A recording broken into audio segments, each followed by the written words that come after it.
Hola, hola, buenas noches a todas, a todos. Bienvenidos a este primer programa de Pelota al Piso, un podcast de fútbol, masculinidad y política. Estamos inaugurando muy contentos esta segunda temporada con nuestro primer capítulo, año 2021.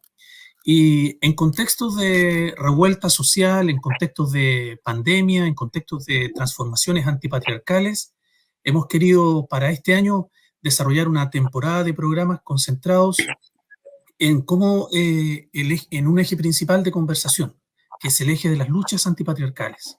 Y vamos a comenzar este primer programa con muchas ganas. Hemos hecho una buena pretemporada con el equipo y me presento, mi nombre es Claudio, estoy con ustedes desde Mandinga, en la zona de Melipilla, soy el 10 del equipo y voy a dejar a mi dupla en la conducción de hoy en este programa que desde Quillota, nuestro arquero, ese que no deja pasar nada y que juega a veces como líbero, Hernán. Hola Hernán, ¿cómo estás? Buenas noches. Hola, hola Claudio. Saludar también bueno, este nervio, ansiedad también de empezar esta segunda temporada. Estamos bien contentos, como bien decías tú, Claudio. Hemos estado preparando esta segunda temporada con harto cariño, ya que el año pasado fue una experiencia súper linda para nosotros, y además también esta retroalimentación que pudimos tener con gente. Sacamos también una guía pedagógica en relación a los temas que trabajamos en la temporada pasada. Entonces ha sido como bien lindo esta experiencia, este podcast, y de este pelota al piso también, que ya pasó solamente de ser un programa, un podcast, sino que también nos transformamos ya en colectivo. Estamos pensando y soñando también otras formas también de darle vida a este espacio. Así que les saludo desde Quillota, desde la quinta región, desde esta zona caracterizada por el saqueo y el despojo. Así que nada, pues démosle, pongamos la pelota al piso, pateémosla y empecemos a jugar, pues. No estamos solo hoy día, estamos Sí, con pues. una gran invitada y un gran invitado. A ambos los conocemos desde hace un tiempo, así que va a ser una conversación entre amigues. Así que, nada, pues, para no dar más, para no dar más vueltas, pasemos a jugar. Nuestra primera invitada es la Lore González. Ella es feminista y educadora popular. Y así que hoy día, bienvenida Lore, un gustazo. Gracias, Hola, gracias por acompañarnos, compañera. Estamos muy contentos de que estés hoy día tirando el rollo con nosotros, ¿ya? Así que eso. Pero la Lore no viene sola, viene también con otro compañero, ya, que es el Seba Bravo. Sebastián Bravo, él es antropólogo social, educador popular y activista. Al Seba lo conocemos hace rato ya por el rollo de la masculinidad y la movida antipatriarcal, ahí en el fue lo que le estuvo colocando el pecho a las balas en el ELMA, en el Encuentro Latinoamericano de Varones Antipatriarcales, acá cuando se hizo en Santiago. Así que, pura aguante nomás, compañero, bienvenido. Hola, hola. Bacán. Hola, Seba. Hola, Lore. Chiquillos, Gracias por venir. sí.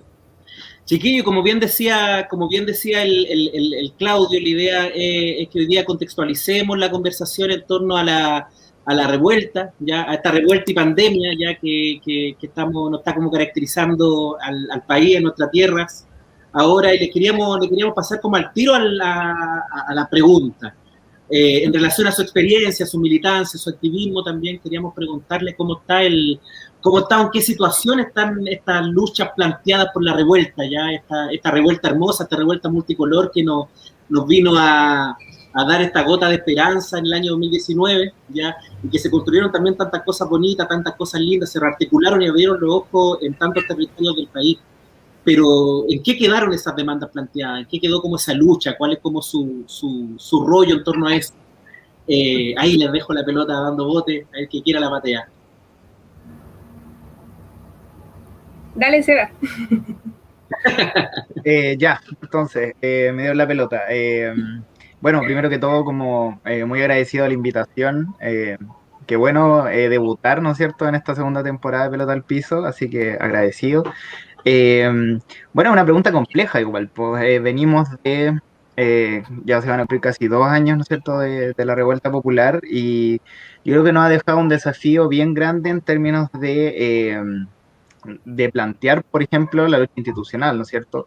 Si una de las cosas que abrió la revuelta era pensar un poco esta disociación entre lo político y lo social, ¿no es cierto?, que había dejado como legado la dictadura y que vuelve a ponerse en el tapete como algo a pensar, ¿no es cierto?, más allá de los dogmatismos que a ver, es volver a pensar, ¿no es cierto?, lo institucional. Pero más allá de eso, también pensar la propia transformación social, como cuáles son los modelos, los esquemas que estamos pensando en esa revolución, ¿no es cierto? Eh, Pienso también en varias dimensiones que se abrieron en este contexto.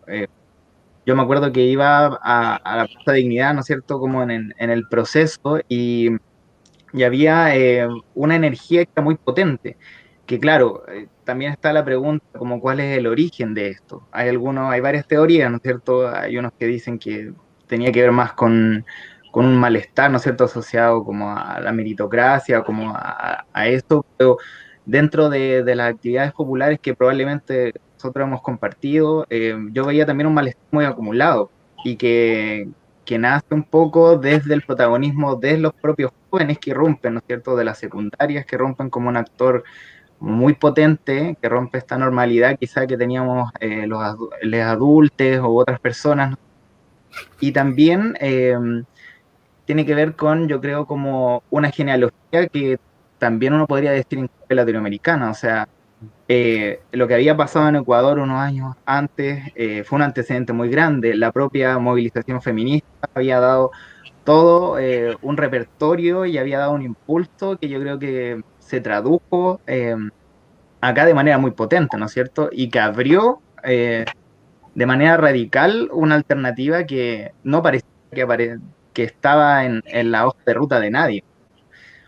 Algo así podría decir, como si me preguntan a la primera.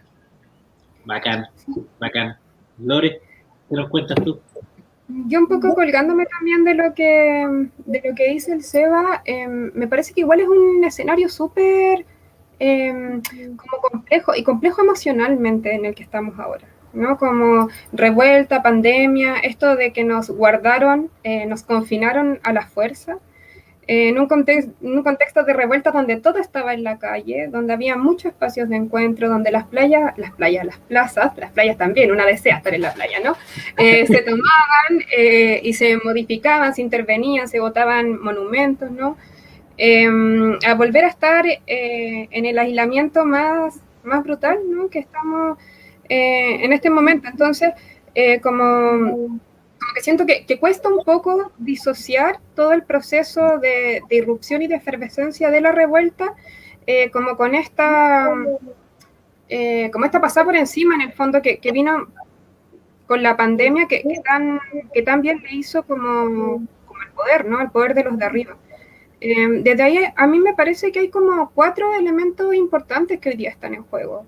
Un poco lo que decía el Seba, que tiene que ver como con la institucionalización de la protesta, ¿no? Y ahí, cuáles son los caminos, cuáles son las alternativas que una ve, como cuánto le creemos a los caminos institucionales que existen, ¿no? Si es una ganada o no entrar por ahí, que eso así creo que es una cuestión que abre un debate muy amplio y que de alguna manera ha terminado tomándose casi todos los espacios, ¿no? Es como una cuestión que uno no puede dejar de discutir. En segundo lugar, creo que tiene que ver también con visibilizar el terrorismo de Estado que estamos viviendo en todo ámbito de cosas, desde así la represión descarnada que vivimos todas y todos en las calles, ¿no? Pero que también se expresa hoy día en el abandono total de lo mínimo, ¿no?, que necesitamos para poder responder al contexto de pandemia, de crisis económica, ¿no?, de crisis de salud mental, de todo lo que ha significado. Y de ahí, bueno, como todos los desafíos que implican autogestionar nuestras vidas, pues, de manera integral. Desde resolver las necesidades básicas, hasta nada, pues qué hacemos con las niñas que están encerradas, ¿no? ¿Qué pasa con todo esto, con toda esta energía, con toda esta vitalidad que se había apoderado de todas frente a la irrupción, ¿no?, de una potencia que hace mucho rato no se veía y no experimentábamos? bueno, y en cuarto lugar, todas las tensiones que surgen en torno a que parece no importar cuántas revueltas existen, las lógicas patriarcales siguen intactas, ¿no? Entonces, ¿cómo tenemos que enfrentarnos a eso y cómo desde este desafío de autogestionar la vida,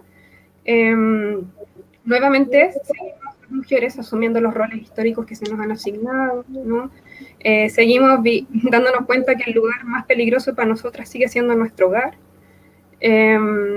Y entonces, no sé, como que siento que al menos son esos 4 elementos los que se cruzan hoy y que me cuesta mucho así hacer como un análisis muy claro, muy preciso y ver como en qué estamos, así, ¿no? Como de repente son puras ventanas que se abren así en simultáneo.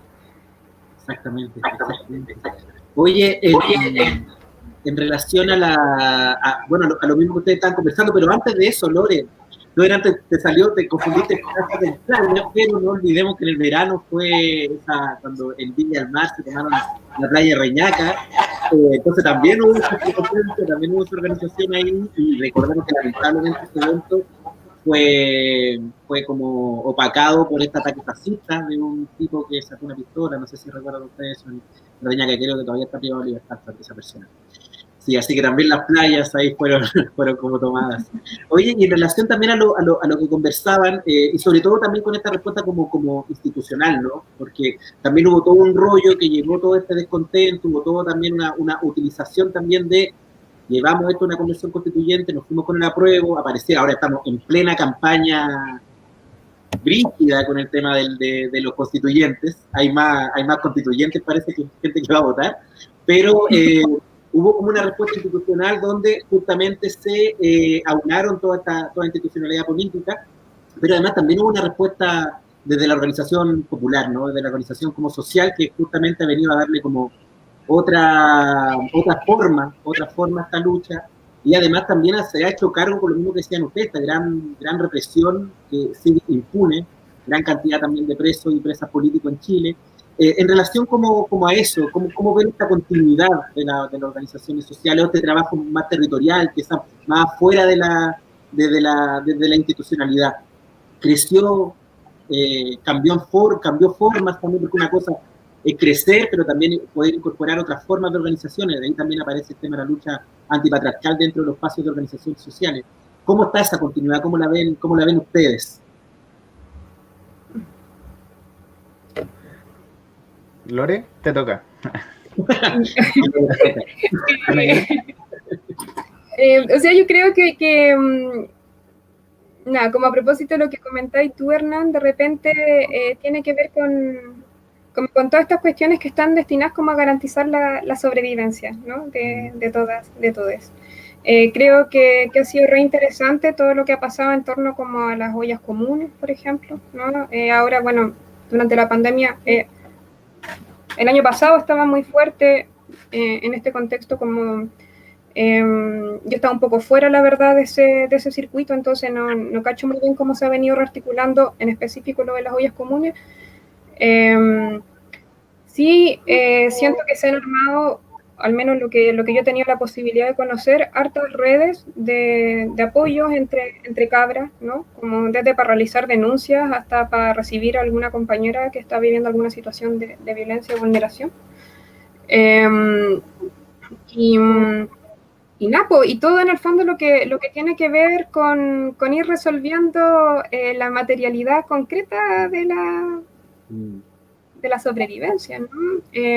Desde apañar a la vecina porque es una adulta mayor que no puede salir, ¿cachai? Que no puede comprar cuestiones, como hasta, no sé, apañarnos como en cuestiones emocionales, ¿no? La necesidad también de estar en contacto con otros, con otras.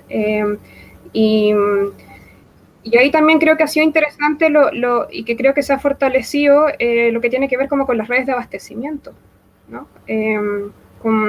Cómo acceder o empezar a movernos en otras redes que proponen una forma de comercio, ¿no?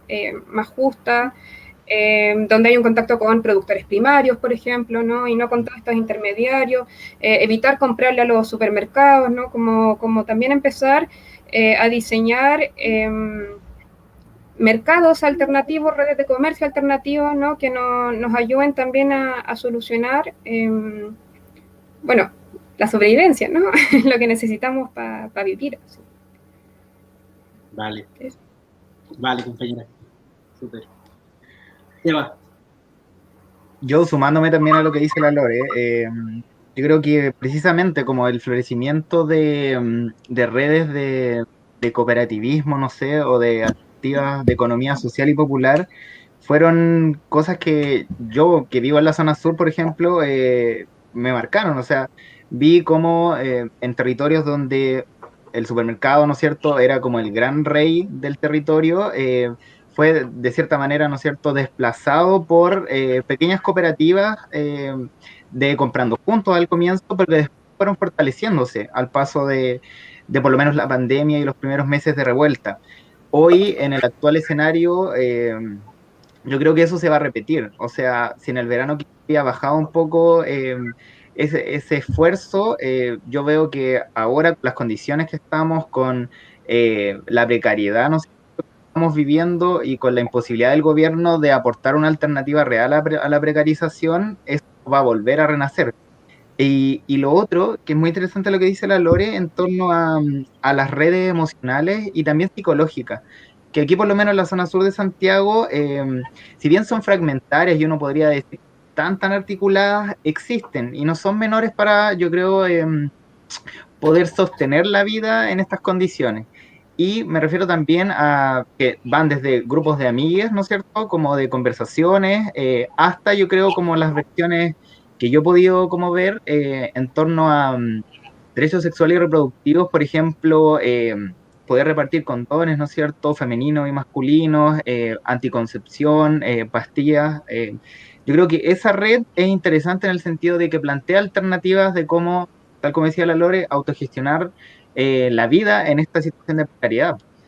Y también me parece como destacable la idea de las coordinadoras que se han dado en torno a la violencia política, ¿no es cierto?, al terrorismo estatal. Si vemos la coordinadora de víctimas de trauma ocular, ¿no es cierto?, y otro tipo de coordinadoras, por ejemplo, de apoyo a los presos y presas políticas, me parece que son experiencias, ¿no es cierto?, muy importante en esta idea de poder articular, ¿no es cierto?, las distintas demandas y hacer también apoyo efectivo, que no queda solamente como en cierto voluntarismo, ¿no es cierto?, sino que es un trabajo más sostenido en el tiempo.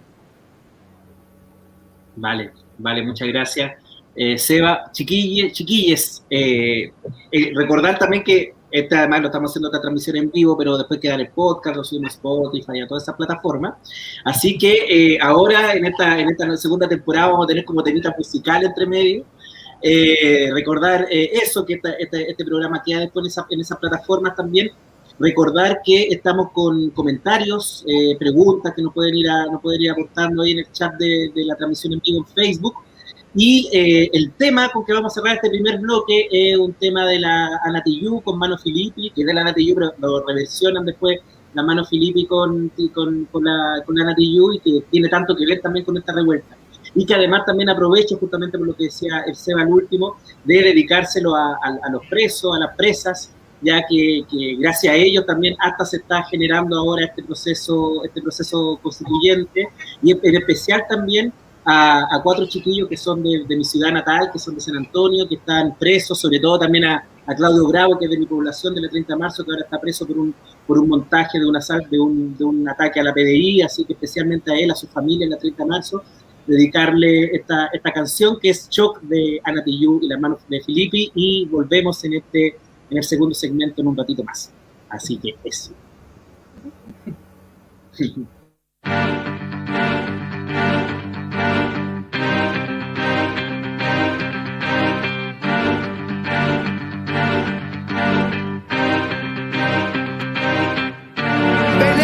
Monólogos, tus discursos incoloros. No ves que no estamos solos, billones de Polo a Polo. Al son de un solo coro marcharemos con el tono, con la convicción que basta de robo. Tu estado de control, tu trono podrido de oro, tu política y tu riqueza y tu tesoro. No, la hora sonó, no permitiremos más tu doctrina del shock. La hora sonó, la hora sonó. Doctrina del shock. La hora sonó, la hora sonó. Doctrina del shock. La hora sonó, la hora sonó. Doctrina del shock. La hora sonó.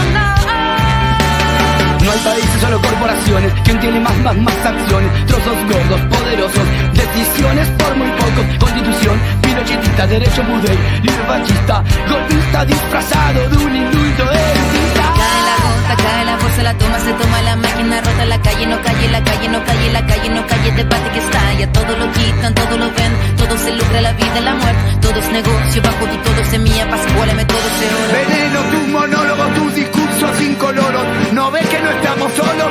Millones de polo a polo. Al son de un solo coro marcharemos con el tono, con la convicción que basta del robo. Tu estatus de control, tu trono podrido de oro. Tu política y tu riqueza y tu tesoro. No, la hora sonó, la hora sonó. No permitiremos más tu doctrina del shock. La hora sonó, la hora sonó. Doctrina del shock. La hora sonó, la hora sonó. Doctrina del shock. La hora sonó, la hora sonó. Doctrina del shock. La hora sonó.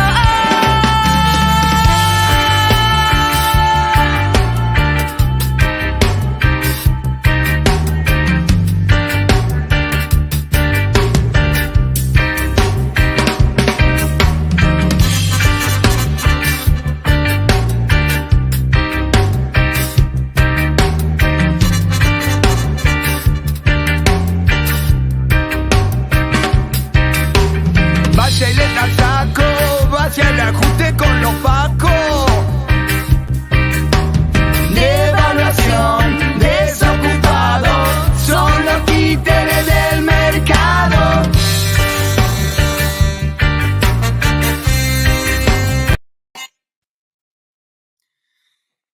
Muy bien, ya estamos de vuelta en este primer programa de la segunda temporada de Pelota al Piso, hablando de qué sucede sobre revuelta popular, pandemia y transformaciones antipatriarcales. Nos acompañan Lore González y el Seba Bravo, dos compañeras de camino, con los cuales venimos hace tiempo traficando sueños. Quería también insistir en lo que decía Hernán recién al término del primer segmento. Estamos en varias plataformas. Quienes quieran enviar sus comentarios, preguntas para el último segmento del programa, a través del Facebook lo pueden estar haciendo, porque ahí en el Facebook está Pancho Farías, desde la comuna de Santiago. Él es nuestro defensa central, el tanque, ahí instalado para no dejar pasar nada de neoliberalismo, ni patriarcado, ni adultocentrismo en nuestro fútbol. Y Panchito está recibiendo todos sus comentarios y preguntas para que en el último segmento los podamos compartir con Sebastián y Lorena para profundizar en aquello. Y el máster que está permitiendo nuestra bella transmisión que estamos llevando adelante hoy día es nuestro goleador, Johnny Lagos, el antigol, conocido en el mundo del fútbol como el antigol, que se ha preocupado ya y nos está dando una clase hoy día, por eso le decimos al máster, porque nos está dando una clase de cómo llevar adelante estos programas usando la tecnología. Ese es nuestro equipo de Pelota al Piso, con quienes con mucho gusto y mucho cariño hacemos este programa de hoy día para ustedes. Y queríamos, Seba y Lore, entrar en el segundo segmento de la conversa, a propósito de la pandemia.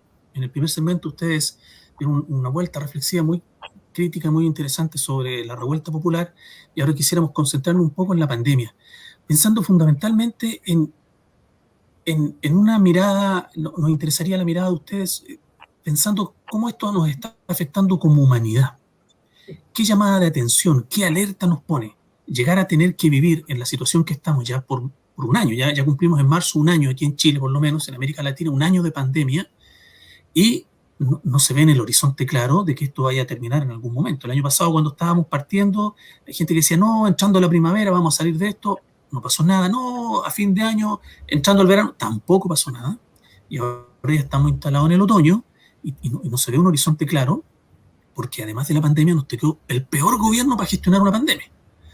El peor gobierno de la historia para gestionar una pandemia. Entonces, pensando en lo que nos implica como humanidad, una mirada como de larga duración en la historia, ¿qué reflexión hacen ustedes? ¿Qué elementos podríamos poner en la conversación? Le toca al Seba. Ya, claro, tiene que ver con, creo que es una doble, un doble encierro. O sea, el toque de queda se suma también a la pandemia, ¿no es cierto? Yo creo que eso es inédito, por lo menos para la generación que yo soy de principios de los 90. Pero yo creo que esta pandemia nos exige pensar primero en la crisis ecológica, ¿no es cierto? Como que poner un foco ahí. Cómo se piensa en la relación con la naturaleza, ¿no es cierto? Sabemos que la pandemia, ¿no es cierto?, tiene como su origen en China, pero hay una serie de gestiones que se fueron dando y ahora hay cada vez más estudios que abren la posibilidad de que el capitalismo, ¿no es cierto?, de SIDA haya tenido gran injerencia como en la propagación de la pandemia. Pero ya en términos más emocionales, yo diría, me ha tocado ver también la precariedad emocional que tenemos. Por lo menos voy a hablar desde la experiencia de los hombres y de amigos con que me rodeo, que tiene que ver con la dificultad que tenemos los hombres de asumir desafíos de esta calaña, por decir, en el sentido de cómo todos nuestros lazos se virtualizan, ¿no es cierto? Hacemos teletrabajo, tenemos educación virtual, incluso hay gente que tiene carretes por Zoom, ¿no es cierto?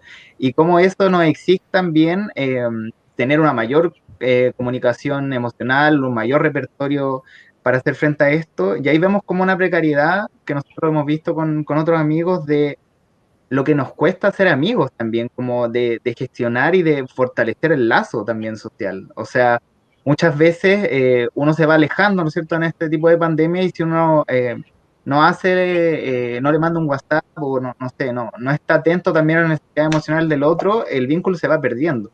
Entonces pensaba en torno a la superficialidad también que tenemos los hombres en los vínculos emocionales, como la idea del malestar también que genera la pandemia, que es súper tremenda el impacto psicológico que tiene, eh, cómo nos contenemos también, a qué personas acudimos para eso.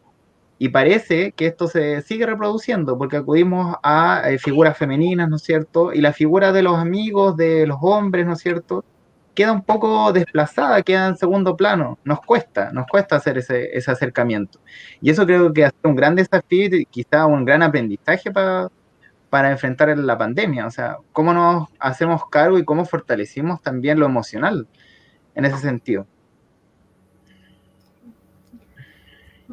Ok, tenemos el pase.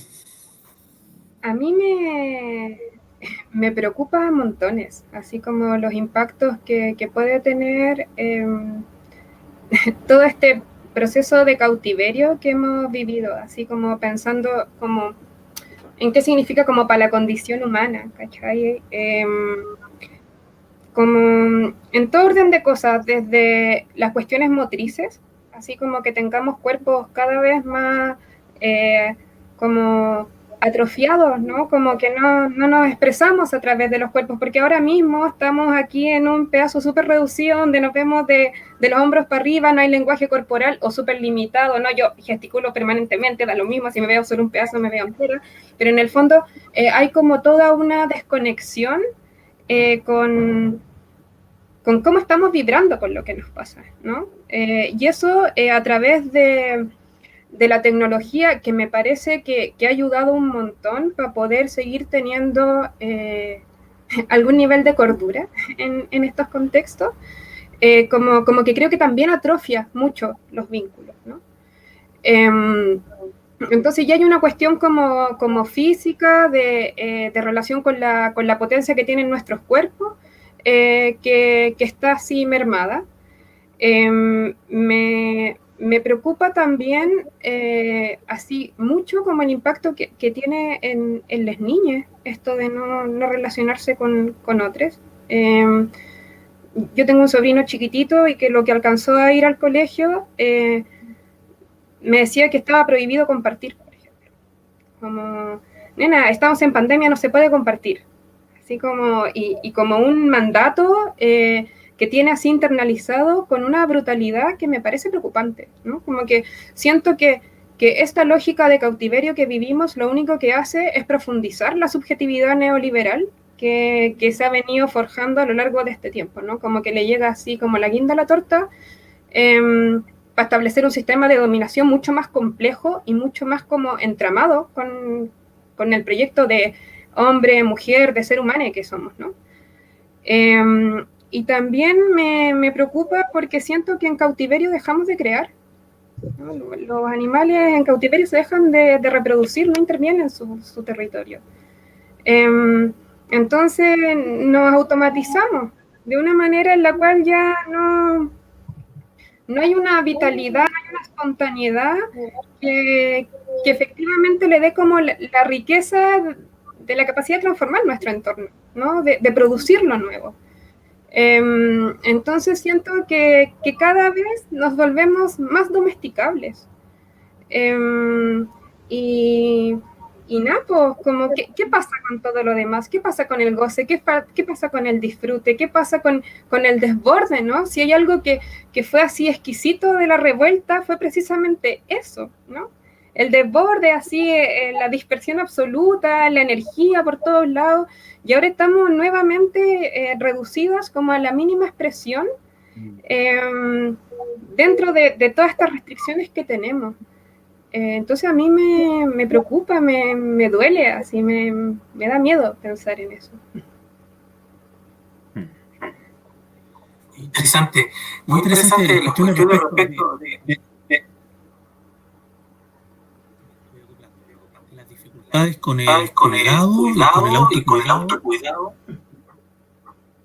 en los varones, y por otro lado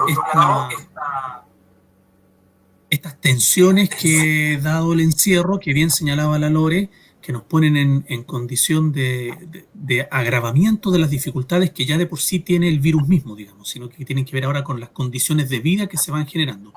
Y ahí nos interesaría ahora, si pudiéramos agudizar el ojo, agudizar la mirada, en el caso de tuyo, Lore, como militante feminista, en el caso tuyo, Seba, como militante ahí en la zona sur, ¿cómo esto está afectando a los sectores populares?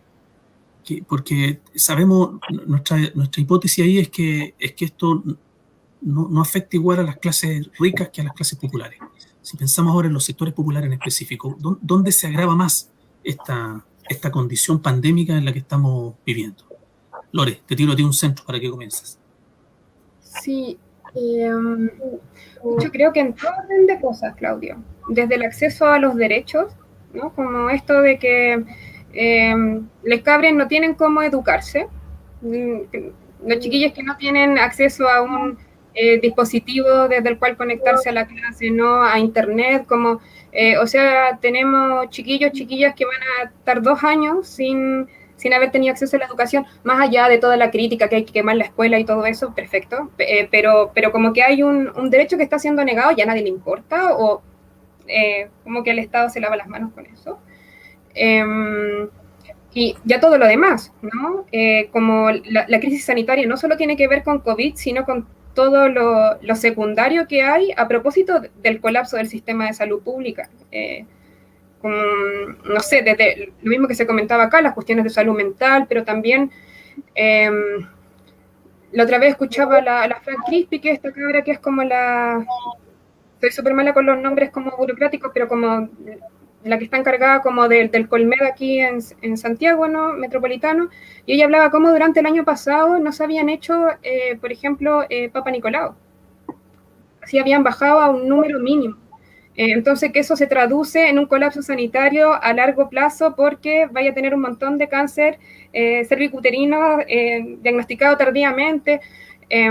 Yo vi que son los sectores populares que profundizan mucho más. No vaya a clínica alemana a tomarte igual el PAP en tu auto sola, ¿no? Como, y creo que así con un montón de cosas. Las condiciones de encierro que hay en los sectores populares son distintas a las que, no sé, puedo tener yo, por ejemplo, que vivo sola, ¿no? Como donde no estoy chata todo el tiempo, ¿no? De otra persona que está conectada al lado mío. Como que siento que hay un montón de impacto en todos los niveles que creo que todavía nos cuesta un poco ver hasta dónde van a expresarse, ¿no? Eso, así. Muy interesante, Lore, gracias. Seba, te tiramos un pase al área. ¿Qué diría usted? yo diría que también tiene que ver con, o sea, obviamente hay una diferencia en el impacto que ha tenido la pandemia en sectores populares. O sea, uno lo ve, por ejemplo, en términos de, si lo piensas en términos de lectura de género, por ejemplo, el mandato que siguen teniendo los hombres en salir a trabajar, por ejemplo, y que el gobierno no se ha hecho cargo de eso, a mí me parece como muy grave, porque sigue reproduciendo, ¿no es cierto?, este binarismo y esta rolización, estereotipización de los roles. O sea, yo veo que mucho de la mañana, tipo 6 de la mañana, cuando me toca salir, ¿no es cierto?, las micros vienen llenas, el transporte público es un foco de contagio.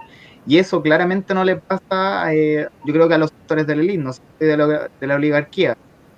También en términos de, yo lo veo al interior de los hogares, de lo que he podido como conocer, tiene que ver también con la falta de tiempo. O sea, cada vez vemos que hay una desigualdad más aguda en términos de género. Por ejemplo, hace poco me tocó hacer un informe y veía así, en términos ya más estructurales quizá, pero que en Chile el aumento del trabajo doméstico no remunerado de las mujeres fue exponencial, o sea, casi el triple. Y nosotros, habían situaciones en que era cero, o sea, hubo una carga, una sobrecarga del trabajo doméstico brutal para las mujeres, y eso no significó un mayor trabajo para nosotros.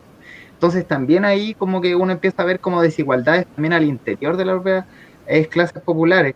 También, por ejemplo, en términos de derechos reproductivos, o sea, hace poco, no sé si vieron, pero salió las vasectomías ahora están por bono PAD, ¿no es cierto?, por pago asociado a diagnóstico. Pero también hay la suspensión de las cirugías electivas. Entonces también, de nuevo, como que volvemos a la idea de que las mujeres tienen que hacerse cargo de la anticoncepción, en un contexto que ya sabemos lo que pasó esta semana con la norma que implementó el ISP y que deja como más bien en la precariedad total la idea de un derecho reproductivo en Chile. Eso es lo que se me ocurre, ¿no es cierto? Como si me lo preguntan así a quemarropa. Sí, compartimos con ustedes esta preocupación, esta fuerte inquietud, bueno, y la bronca también que va generando a los efectos ya propiamente sanitarios, por decirlo así, que la pandemia que genera, se agrava todavía más con las condiciones de precarización que estas lógicas neoliberales en la gestión del contexto pandémico ha tenido en Chile.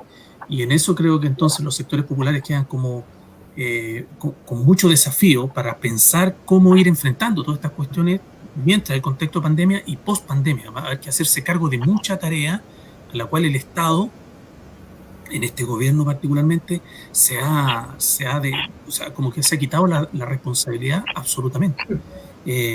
Muy interesante las ideas que nos han acompañado hoy día Sebastián Bravo y Lorena González en este primer podcast de la segunda temporada de Pelota al Piso.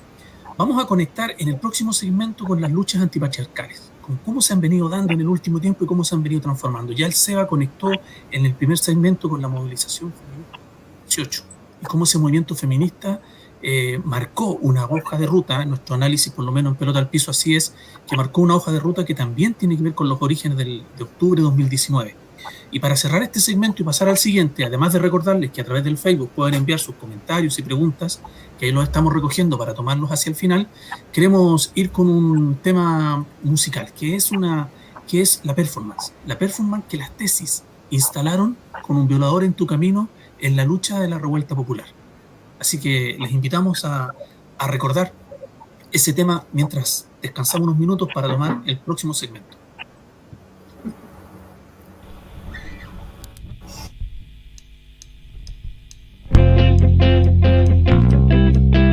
El Estado opresor es un macho violador. El Estado opresor es un macho violador. El Estado opresor es un macho violador. El Estado opresor es un macho violador.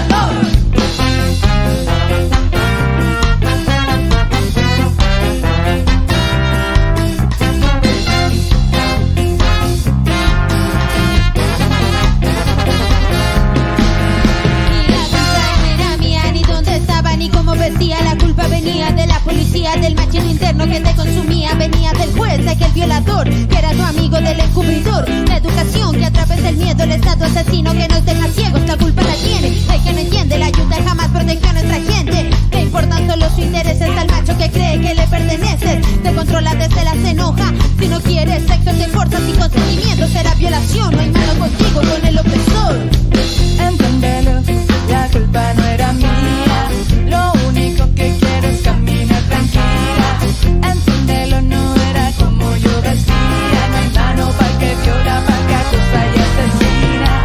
Entiéndelo, la culpa no era mía.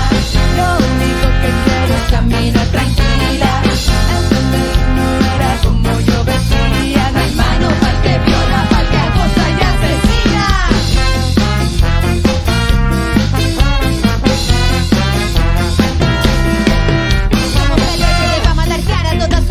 Excepto la vaga, tampoco la facha y la que no cacha, yo vaca la lucha y la mancha. Este sistema patriarcal ataca, te desenfoca y echarcha, pero aquí estamos aprendiendo, deconstruyendo para borrar todas las marcas. ¿Con qué cara tú vienes a hablar si a ti no te agarran el foto en la calle? ¿Con qué cara vas a cuestionar el acoso es real? Aquí te doy detalle. Se están masturbando cuando estoy pasando, se van saboreando, te meten la mano, te roban el beso, te pegan, te gritan, no quiero más de esto. Entiéndelo, la culpa no era mía. Lo único que quiero es caminar tranquila. Entiéndelo, no era como yo vestía. No hay mano para que viola, para que acusa y asesina. Entiéndelo, la culpa no era mía. Lo único que quiero es caminar tranquila. Entiéndelo, no era como yo vestía. No hay mano para que viola, para que acusa y asesina.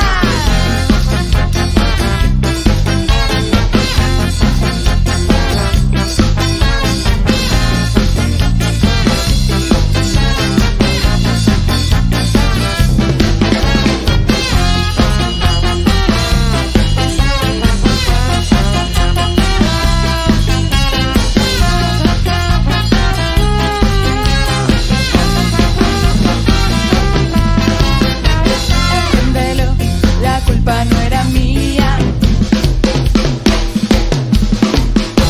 Lo único que quiero es caminar tranquila.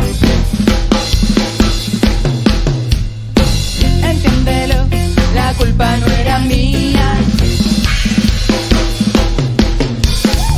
Entiéndelo, no era como yo vestía. No hay mano para que viola, para que acosa y asesina. Ya no hay mano, no, ya no hay mano. No hay mano para que viola, para que acosa y asesina. Ya no hay mano, no, ya no hay mano. No hay mano para que viola, para que acosa y asesina.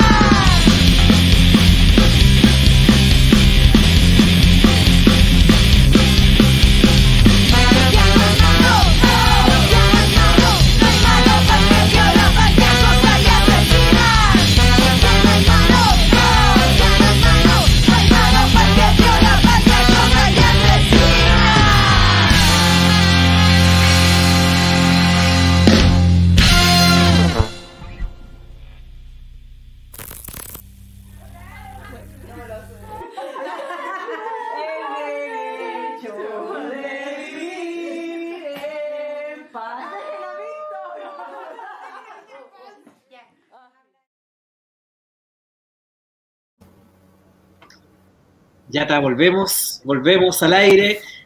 Tuvimos problemas por tema programa en vivo. Claudio había anunciado otro tema, pero salió otro. Igual viene a escuchar a la Mission C con las cabras. Así que nada, pues estaba como la misma corriente, así que bien, hay temas de los programas en vivo. Pero, chiquillos, como bien anunciaba el Claudio en el segmento anterior, la idea de que ahora tiremos la conversa, podamos dialogar en torno a las transformaciones de las luchas patriarcales. Ya lo decía tanto la Lore como el Seba en el segmento anterior, en relación también a esta masividad que ha ocurrido con el tema de la lucha feminista. Yo me acuerdo que las chiquillas sacan hace 2 años, 3 años atrás una marcha más grande de la historia, después sale la marcha del paro nacional en la revuelta, que sacó como 1,5 millones de personas, y después las cabras vuelven nuevamente a batir su propio récord y sacar como 2 millones de personas a la calle. Entonces nos vamos dando cuenta que al menos en la inserción en la calle, en la toma de los espacios públicos, ha sido súper importante el movimiento feminista. Pero también uno lo puede ver que ha venido a profundizar también la discusión, la conversación dentro de los espacios familiares, como también dentro de las organizaciones políticas, sobre todo por este tema de la profundización de la democracia que provoca el feminismo también, de generar espacios más seguros para las compañeras, por ejemplo, la no monopolización de la voz, la no masculinización de la voz. Eso viene a atacar al corazón un montón de prácticas patriarcales, un montón de prácticas también adultocéntricas dentro de las organizaciones políticas, tanto en la representación como también en la conversación dentro de los espacios de organización. Desde ahí, desde esa lógica también, y también lo que nos puedan aportar ustedes, chiquillas, ¿cómo ven ustedes la inserción de la lucha feminista o cómo ha cambiado la lucha feminista y de género también en relación a este contexto, tanto de la revuelta como también de la pandemia? Y también quizás lograr vincular al tiro por qué también no logramos o no se logra contener o disminuir la violencia machista, porque por un lado vemos que aparece el pañuelo verde cada vez más masivo, la conversación sobre los derechos y sobre el feminismo cada vez más presente en las mesas, en las casas, en las familias, pero vemos que no para también la violencia. Así que eso, no sé quién quiera empezar. Le tiro un pase gol, me acuerdo que estamos con pase. Así que al Seba, porque antes comenzó la Lore. Seba, pase gol. Te escuchamos, compadrito. Ya, la tomo entonces. Yo creo que voy a hablar desde mala experiencia que tengo en la zona sur, y es como el espacio de inserción que he tenido, aparte del espacio virtual, ¿no es cierto?, donde también me sigo organizando. Con respecto, voy a hablar como concretizar en todas las masculinidades. Tiene que ver, yo creo, con que el feminismo como movimiento social, político sobre todo, ha venido a incomodar a las organizaciones sociales. Eso ya lo sabíamos, pero eso ha sido todavía una tensión muy abierta, en que ha generado incomodidades, pero también viene enlazado a una falta de herramientas para abordar y hacerse cargo de esas incomodidades que suscita la interpelación feminista al interior de las organizaciones, tanto sociales, populares, o también políticas, como cosas más grandes. Y ahí yo creo que el gran problema con que nos hemos topado después de avanzar en varios temas, por ejemplo, tiene que ver con la violencia, ¿no es cierto?, la violencia machista, más puntualmente. Y ahí yo diría, a riesgo de ser un poco más crítico, que estamos jugando en más o menos dos binomios, ¿no es cierto? Uno que tiene que ver con una idea bien punitivista de cómo enfrentar los procesos, en la idea de esta idea que se ha popularizado el último tiempo, como esta cultura de la cancelación, ¿no es cierto? Y que el último, o la última forma de encarar esto es la cárcel, entendiendo que la cárcel sabemos que no soluciona nada, que es más bien un centro de exterminio, y lo otro para pobres, además, y lo otro es el otro binomio, que es la impunidad, ¿no es cierto? Muchos hombres yo he escuchado como la idea de no vamos a ser punitivistas con esta persona, pero lo que hacen es que generan el otro proceso, que es la impunidad, ¿no es cierto? No hacerse cargo de eso, dejarlo pasar de largo, y finalmente lo que hace eso, al no abordar, es romper el tejido social de la propia organización, ¿no es cierto? En estos dos polos yo creo que ha jugado un poco la organización social. Y ahí yo creo que es imprescindible como articular herramientas, ¿no es cierto?, sobre todo desde lo pedagógico, para poder encarar este tipo de problemática, que no es una problemática para nada sencilla, ¿no es cierto?, es muy compleja y tiene muchos ribetes. Y lo pienso también en términos de, a raíz de lo que decía la Lore, un poco tiene que ver con la violencia política sexual, que me llamó la atención que durante la pandemia, o sea, durante la revuelta, cuando aparecía, ¿no es cierto?, en cuerpos masculinos, masculinidades, solo los cuerpos disidentes podían hablar de eso, como que todavía hay un tabú muy grande en torno a hablar de violencia política sexual en las masculinidades, y yo creo que son pequeños espacios, o sea, no son grandes problemas en realidad, que no han podido hablarse abiertamente y que es necesario ir encarando de manera más efectiva. Y también yo diría, y que este contexto responde a las propias debilidades de los trabajos que nosotros hacemos de masculinidades. En ese sentido, como que veo que había una explosión en el último tiempo del trabajo de masculinidades, ¿no es cierto?, en estos temas de nuevas masculinidades antipatriarcales, ¿no es cierto?, en que nos encaramos nosotros, pero muy en términos de identidad, ¿no es cierto? Como cómo esto me ayuda a mí concretamente en una suerte de autoayuda, yo diría, como una deriva que incluso se puede como mercantilizar, ¿no es cierto? Que he visto algunas como proyectos de ese estilo. Entonces, yo creo que más que centrarnos en la identidad, ¿no es cierto?, de o no, un hombre antipatriarcal o un hombre feminista, yo creo que tiene que ver como retomar la idea de género, ¿no es cierto?, que es la idea de relación, como cómo cambiamos las relaciones sociales al interior de nuestras organizaciones, en nuestro hogar, en la cama, en la revuelta misma, ¿no es cierto?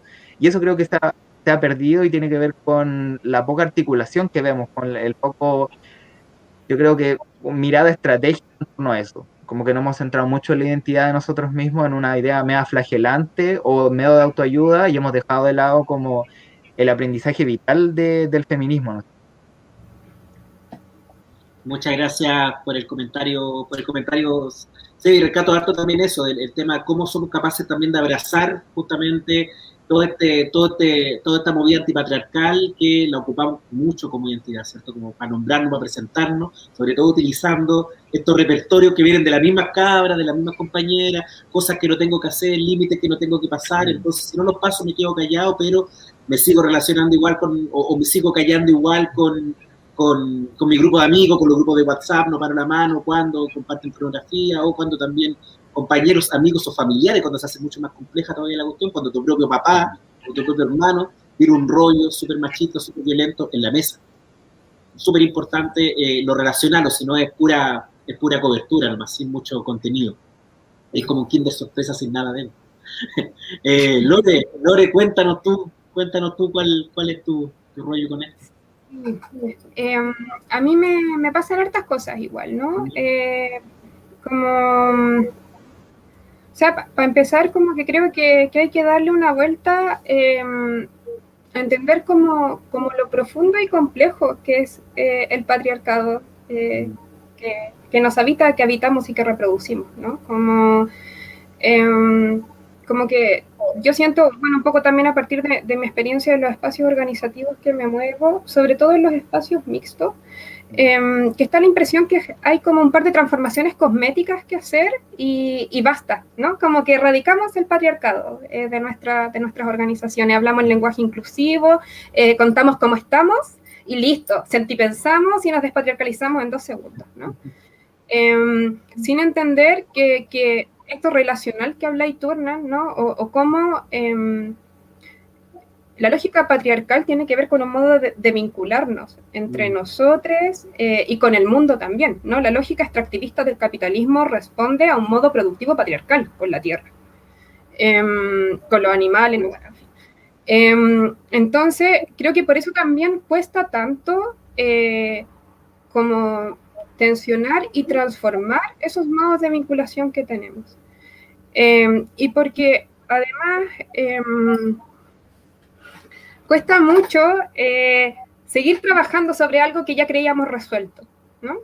Como nos asumimos antipatriarcales, lo declaramos, lo tenemos ahí en nuestros principios organizativos, entonces obvio que no lo somos, ¿no? Nosotros sabemos lo que es el patriarcado, lo hemos definido, hemos leído un par de textos, entonces como siento que necesitamos altas dosis de autocrítica y de humildad también, ¿no? Como sobre todo ustedes, ¿no?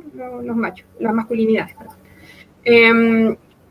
Entonces, a mí lo que me ha sucedido por lo mismo es que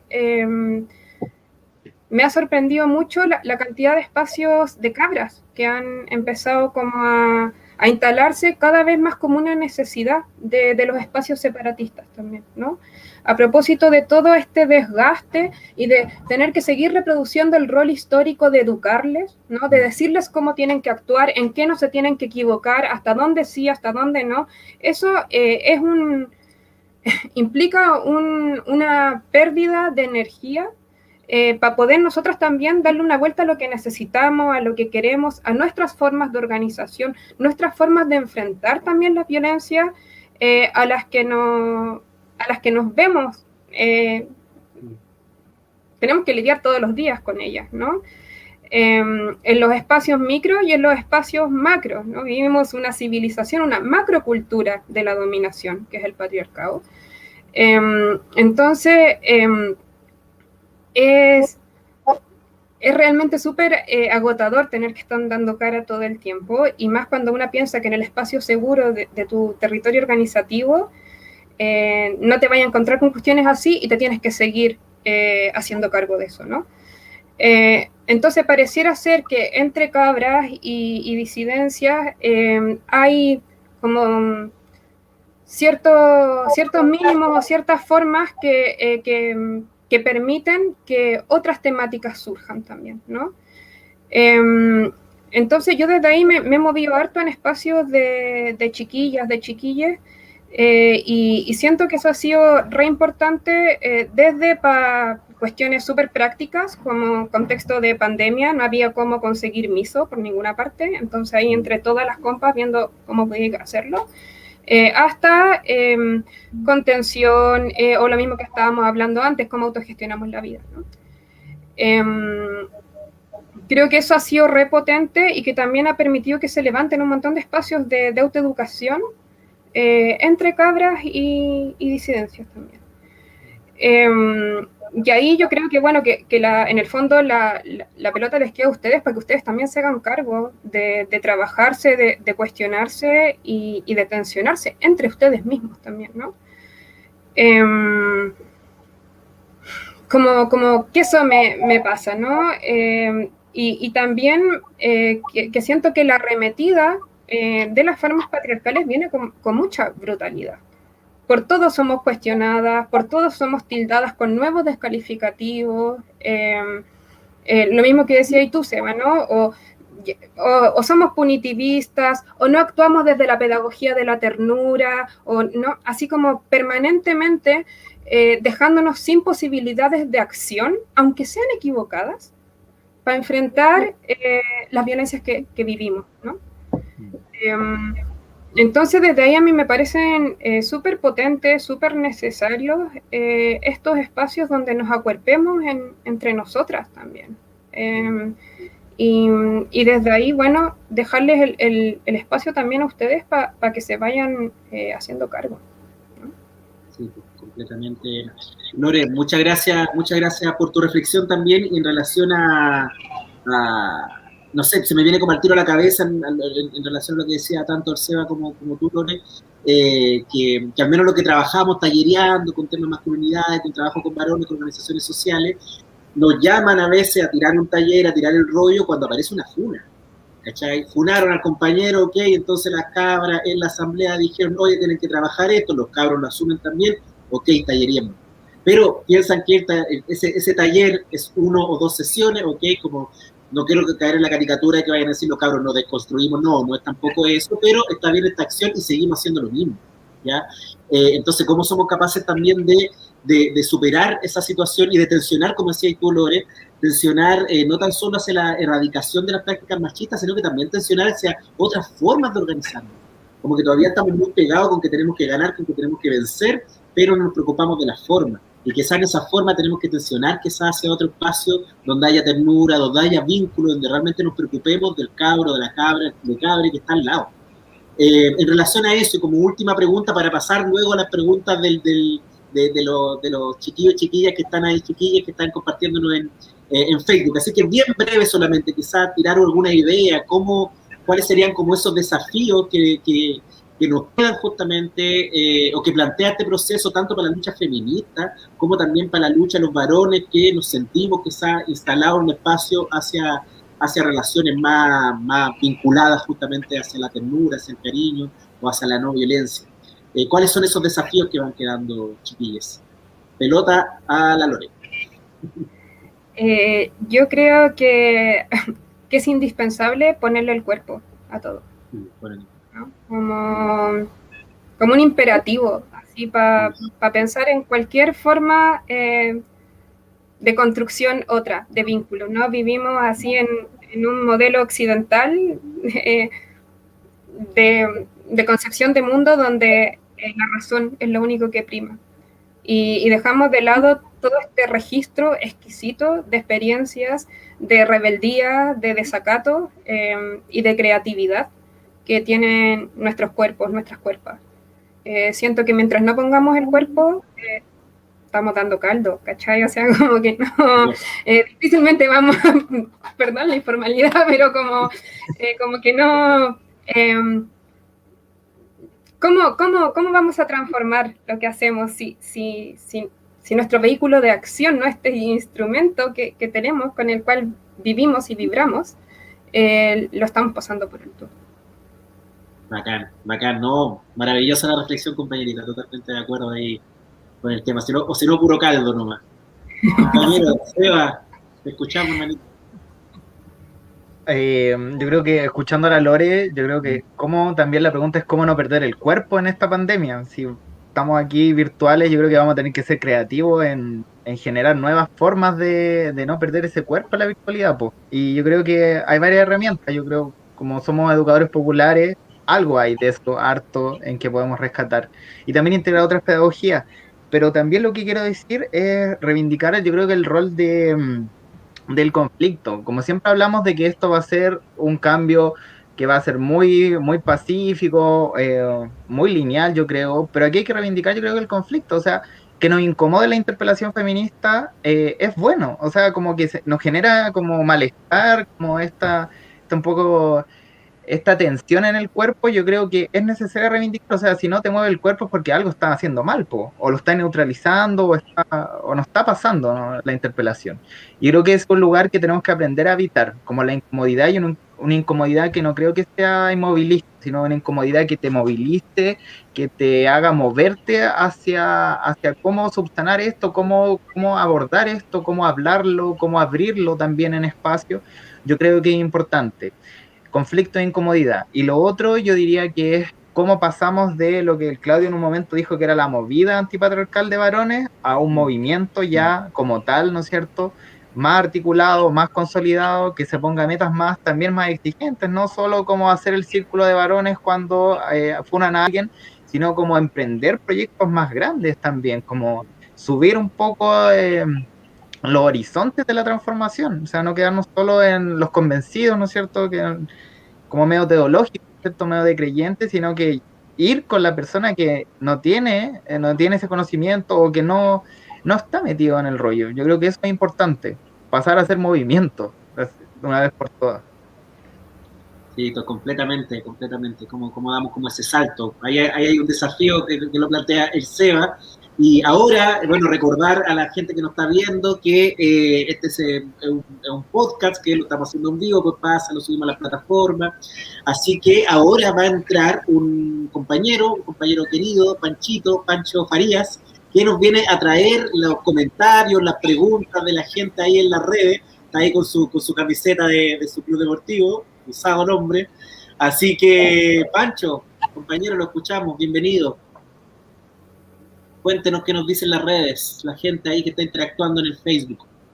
Muchas gracias, Hernán. Mira, tenemos hartos saludos, hartos amigos y amigas que nos han ido dando cariño y todo, y también tenemos algunas preguntas que acá le queremos pedir a la Lore, ya sea que más que responder cada una de las preguntas, porque son varias y han ido pasando por los distintos bloques de conversación, que ustedes las puedan escuchar y respondan generalmente o alguna, o si quieren profundizar en alguna, lo pueden hacer con toda propiedad. Miren, por ejemplo, acá hay una pregunta de una compañera de Cristi Núñez, que la Cristi pregunta: ¿cuáles dirían ustedes que son las mayores tensiones que se han visibilizado en hombres en esto de ser compañero en contexto de pandemia? Esa es una primera pregunta que nos plantea nuestra compañera Cristi Núñez. Tenemos otra pregunta de Pato García, que dice: hola compas, les dejo unas preguntitas. ¿Ustedes consideran que la Constitución es nuestro horizonte? ¿Por qué apostar por una vía que tiene a la base presos políticos, tortura y empobrecimiento de nuestras vidas? Esa es otra pregunta. Después vienen, yo diría, más que preguntas, son comentarios de Juan Díaz Elizondo, que dice: necesitamos en la nueva Constitución un nuevo paradigma de relaciones humanas, y en el comentario anterior más o menos ratifica eso. Y también tenemos otra pregunta de Iñaki Munita, nos pregunta, dice, en tiempos donde partidos y candidatas asumen una postura antipatriarcal y feminista, ¿cómo perciben aquello en miras de transformación social? Ese es más o menos las interrogantes que han estado circulando, así que por favor, ahí ustedes respondan todo. No, siéntanse ahí con... Tomen lo que... y háganlo en 2 minutos. Así que no. Gracias, Pancho.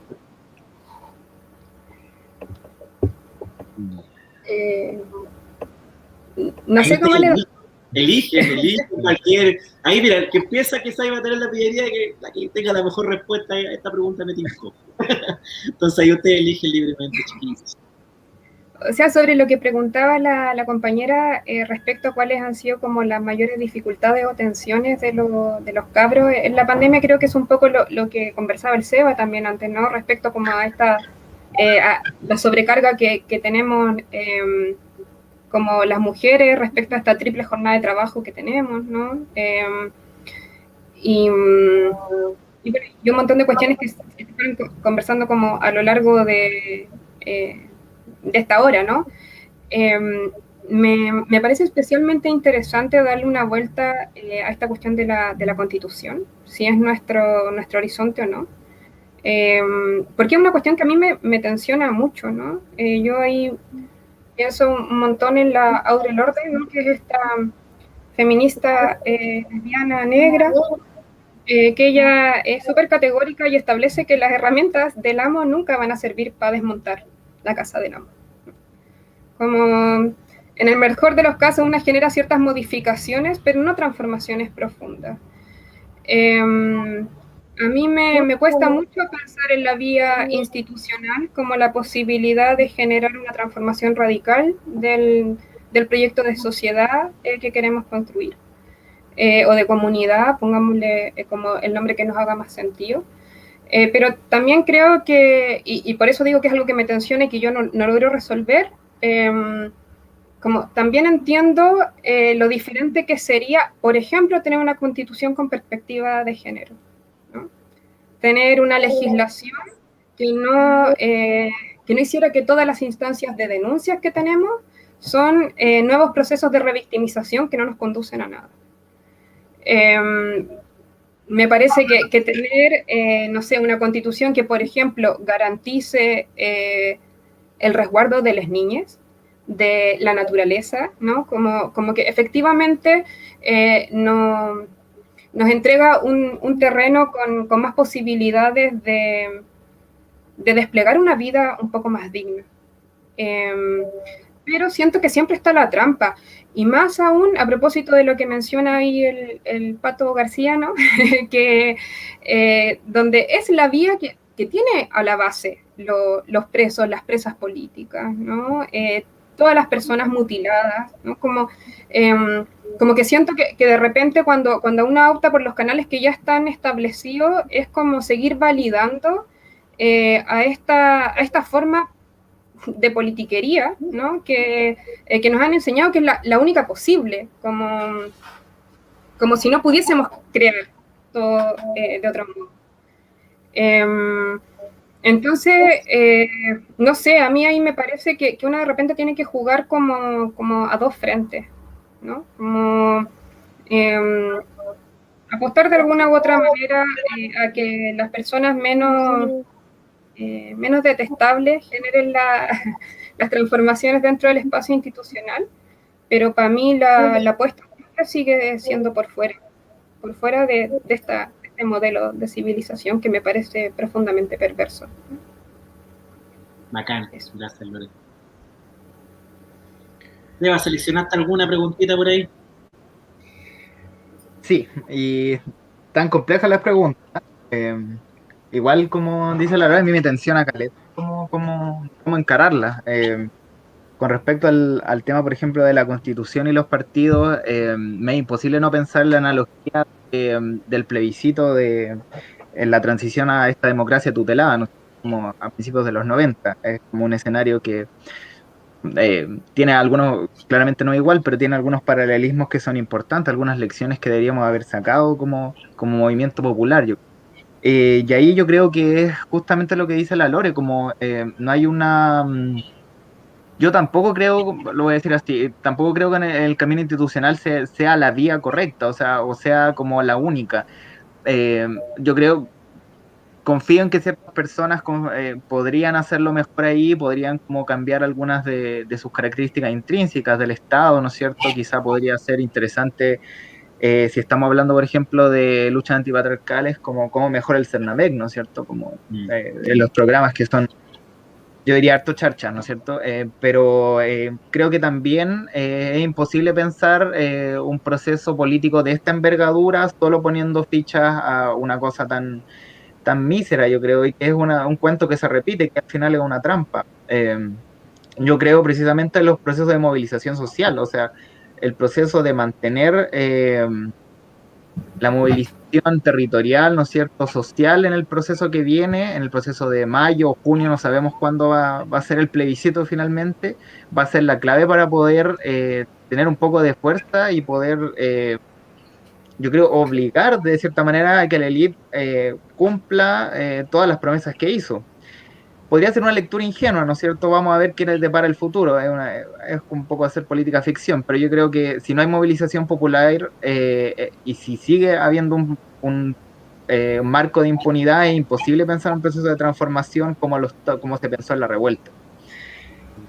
Es para que no sea letra muerta también. Como una constitución sabemos que puede estar escrita bien, ¿no es cierto? Tenemos hartos procesos en Latinoamérica en que han habido asambleas constituyentes, han habido procesos constituyentes, Ecuador, Bolivia, ¿no es cierto? Pero ¿hasta qué punto eso ha materializado transformaciones para el propio pueblo? Es una pregunta que está abierta, pero yo diría que sin movilización y sin una fuerte presión de nosotros y de nosotras es imposible. Gracias, Seba. Sí. Gracias, Seba. Gracias, Lore. Muchas gracias por sus interesantes reflexiones y cuestionamientos, críticas y las preguntas que quedaron ahí instaladas. No tenemos tiempo, posibilidad de abordar cada una de los comentarios que se fueron planteando a través del Facebook.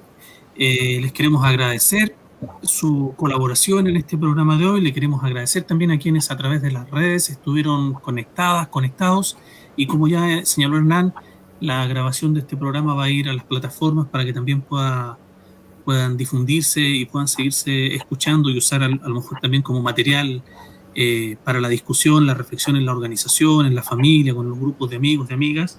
En este primer podcast de Pelota al Piso, esta segunda temporada, en que quisimos hacer un análisis de la coyuntura, de preguntarnos qué es lo que está sucediendo con la revuelta, la pandemia y las transformaciones patriarcales que a nuestro juicio, el juicio del colectivo, son los tres asuntos más importantes que hoy día nos están movilizando como pueblo y como país.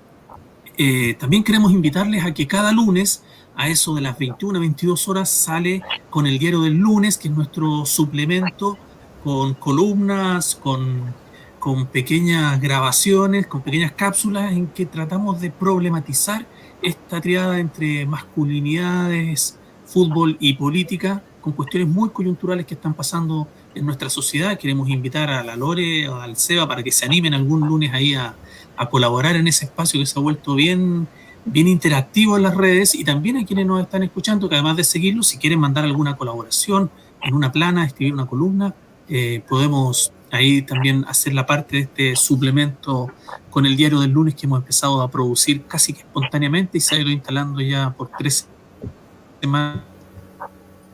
Esperamos darle continuidad. Y al segundo programa de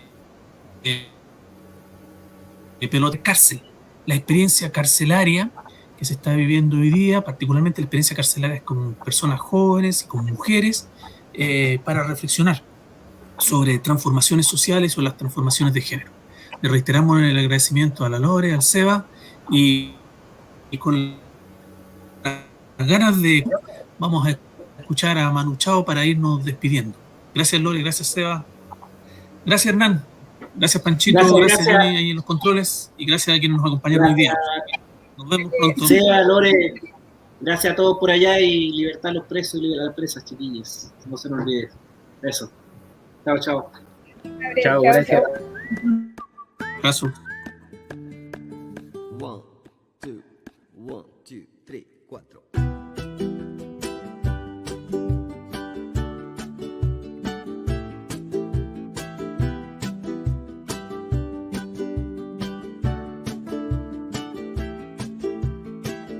Cada día me miro en un mundo al revés. Cada día me veo en un mundo tan fierro. Cada día es un día, un volver a nacer. Cada día yo grito a la luna mi celo. ¿Y ahora qué vamos a hacer? ¿Y ahora qué? ¿Y ahora qué vamos a hacer? ¿Y ahora qué? Cada día es absurdo como un pozo al caer. Cada día me espanto de tanto rebuscar.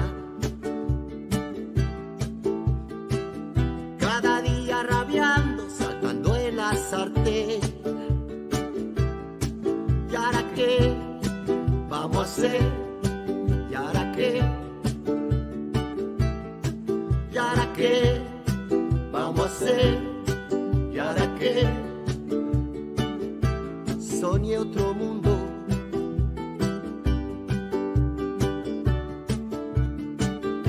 Soñé otro mundo.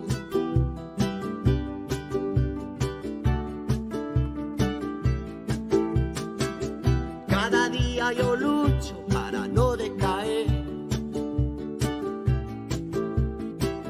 Cada día yo río para no despreciar. Cada día una suerte para saber alcanzar. ¿Y ahora qué vamos a hacer? ¿Y ahora qué? ¿Y ahora qué vamos a hacer? ¿Y ahora qué? Soñé otro mundo.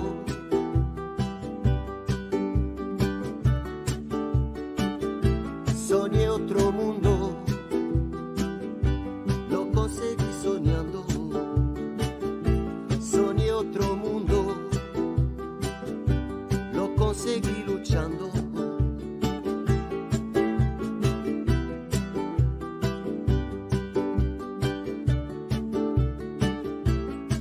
¿Y ahora qué vamos a hacer?